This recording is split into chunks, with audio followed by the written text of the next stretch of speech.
Printer's down, so I'm using my tablet. Thank you. All right, I'm going to ask right now. Has anybody seen Star Wars? Yeah, don't be afraid. Raise your hands. Okay, you remember, if you've seen the first one, it was in the 70s, where Luke Skywalker, throughout the series, Luke kept telling Darth Vader, I see good in you. I see the good in you. In the new Star Wars, if you listen closely, they replaced the word good with light. There is still light. There's a lot of play on light and darkness in the movie, which is interesting because it fits very well with the sermon for today, for the reading for today. The light and the darkness. The light, the light, the light. On my many travels, I spent some time in Florida, Clearwater, about 2.5 years. Very different climate than Minnesota, to be honest with you. Sold cars for a little while. And the key back there, down there, is to get a lighter color car. So when we ask people, we want a light blue or something, you say, what color light, what shade of light color would you like? The reason being, the sun's intensity was so great that it faded all the cars that were dark. And so we got light-colored cars. And I used to laugh at the people from the north that came down, and they were running around, just sunbathing, and within an hour they're burnt to a crisp. The sun is a lot more intense there than in Minnesota. I remember sitting out and sunbathing all day long and not getting anything. In Florida, you burn pretty fast. The light's pretty intense. Light. How about a metaphor that is for us today? The light of the world. A small light can shine through the darkness. If you've ever installed an organ in an old church like this, way up in the rafters in there, and you know there's blown insulation maybe, and there's sometimes no light bulbs up there, and so before the headlamps you have a small mag light in your teeth, and you're crawling with some wires, pulling it from one end to the other, trying not to step through the ceilings, and you're getting, you're sweating, and you can't hold on to the light with your teeth for very long, otherwise you get stuff all over the place. And if you drop it in the insulation, you got to search around somewhere in the dark to get your light. But even that little light was enough to shine through the whole thing. You could see everything. How much do we see the light? There is apparently infrared light and stuff that you can't even see, not visible to the naked eye. Does that qualify as light? We see Jesus as being the light of the world, and for the disciples and for those who at that time, they saw this physical presence. They saw God with skin on, like I mentioned last night, that they could see the light of God through this person, Jesus Christ. Very visible light. And then since Jesus has died, where is the light? Where do we see the light now? There is no Jesus figure standing there in front of us. Is it that the light is invisible to us? Or is it with eyes of faith that we can see the light? That spiritual light that shines through, and in the presence of God that comes to us, the presence of God that we can see the light in people's eyes, that we can see the faith of Christ coming through other people, through what they do and their ministries throughout whatever they do during the day.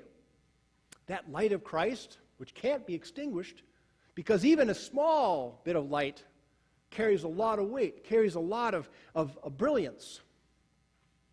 Even that single little match can light up a room. A little candle.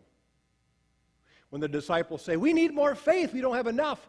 And Jesus said, you have enough. If you have just a mustard seed worth of faith, a mustard seed worth of light, you can illuminate a lot of things. You can even help illuminate your own path. And the light of Christ can do that for you, being present in you from a day-to-day basis. They take it back to the light of Christ at the very beginning, before the creation. That the presence of God as light and life was there before anything was created. There is an Alpha, for sure, a very beginning. And we see that this light is carrying through the centuries, through the millennia, through our times, through the future times. The promise of God that He will be with us whenever and wherever we are.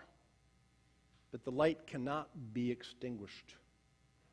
Sometimes we feel like we can close our eyes and not see the light or be apparent to the light or not listen to the voice of God, pressing us forward, showing us bit by bit where this light can be found. Sometimes we're not there yet. With the incarnation of Jesus, we bring together the spiritual world and the physical world. And according to the Greeks, that's a no-no, because the physical world is bad. The spiritual world is good. So Jesus throws all that away and says, this is what's going on. I'm bringing both. I'm combining both. As Jesus is the continuation, the bridge between the physical and spiritual world, that conduit that we all cling to, that makes it possible for us to expand our thinking, to say that, yeah, the physical world is not necessarily bad because God created that as good as well. And Jesus came down as a physical being as well to give us a better sense of who this God is, so that we can remember, that we can focus our attention on who this Christ is in our lives. We can focus in on the light that Christ gave us, that the light that Christ gave to those who are poor and humble and hurt and lame and outsiders and what have you. This light that didn't have boundaries, that included and encompassed all people. And yet, in John, they say there's some people that just can't get it, won't accept it, won't understand it, and won't open their eyes to this light that's present all around them. And for those who open their eyes, they have a greater sense of fulfillment in life. They have a greater sense of purpose in their lives, a greater sense of something beyond themselves that they can cling to, a God of hope and promise that is there for all of us. And so when you watch Star Wars, if you do, remember, the light and darkness, and think about this. I know you will.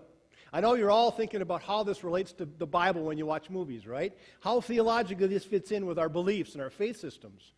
Well, as a pastor and those who've studied and things, you tend to be that way without even being conscious of it.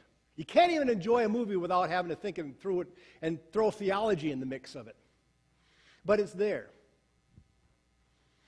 And that's a word for us, that light cannot be extinguished.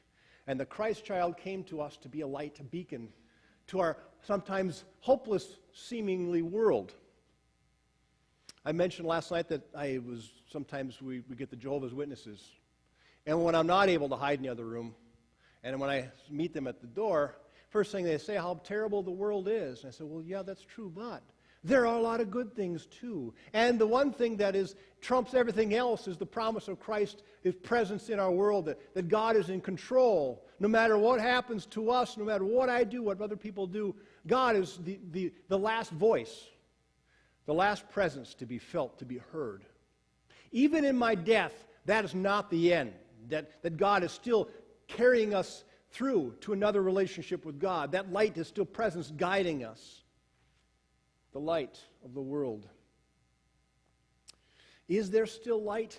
Yes, there is. If you look hard enough, you can see it. If you have eyes to see the light, it is there.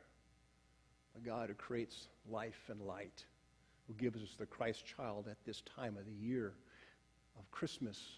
We celebrate this incoming of light as a special child for us to know and to love and to follow. That is what God is all about. Amen.